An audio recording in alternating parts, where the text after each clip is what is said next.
Salut, c'est Achille, très heureux de vous retrouver aujourd'hui pour une nouvelle vidéo sur Recon Chain Motor News. Vous vous souvenez peut-être que je vous ai présenté l'édition finale de la Panigale V2 en vous expliquant que c'était la fin du V2 Super Quadro il y a quelques jours. Mais pas forcément de la Panigale V2. Eh bien, Giulio Fabri, le patron de la communication de Ducati, vient en quelque sorte de le confirmer aux journalistes de MCN lors de la World Ducati Week. En effet, Fabri leur a dit que si le V2 Super Quadro avait fait son temps, après 3 décennies de bons et loyaux services, cela ne voulait pas dire qu'une nouvelle Panigale bicylindre n'était pas en cours de préparation. Selon lui, il n'est nullement prévu de mettre fin au Supersport, ou encore moins de les équiper de 4 cylindres.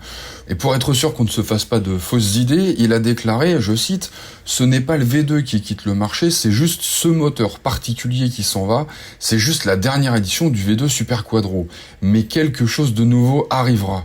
Il est certain que nous continuerons à avoir une Panigale Supersport avec un V2. Mais il est encore trop tôt pour parler de l'avenir. Je ne peux pas vous dire quand quelque chose de nouveau arrivera, mais pour nous, c'est très important. Et le moteur V2 est spécial, il fait partie de la culture de Ducati. Et nous présentons toujours de nombreuses motos chaque année, alors soyez prêts pour quelque chose d'intéressant.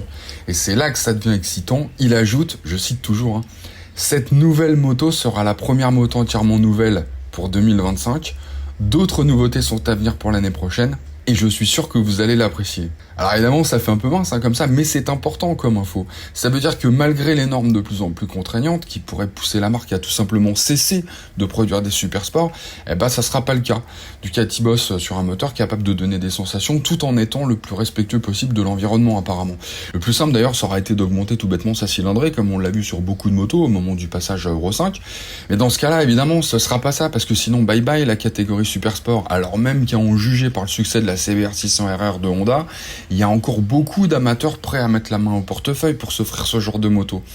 Mais l'inverse, à savoir une réduction de la cylindrée, et pourquoi pas de la puissance, mais accompagnée d'une réduction significative du poids, et un gros travail sur la maniabilité, l'efficacité, ou un gros package électronique d'un autre monde qu'on ajouterait là-dessus, ce serait pas totalement incongru non plus. Améliorer le rapport poids-puissance, c'est jamais mauvais. En tout état de cause, allez savoir pourquoi, je pense que cette année à l'ECMA, le stand Ducati pourrait bien devoir refuser du monde. Et sur ce les amis, à samedi.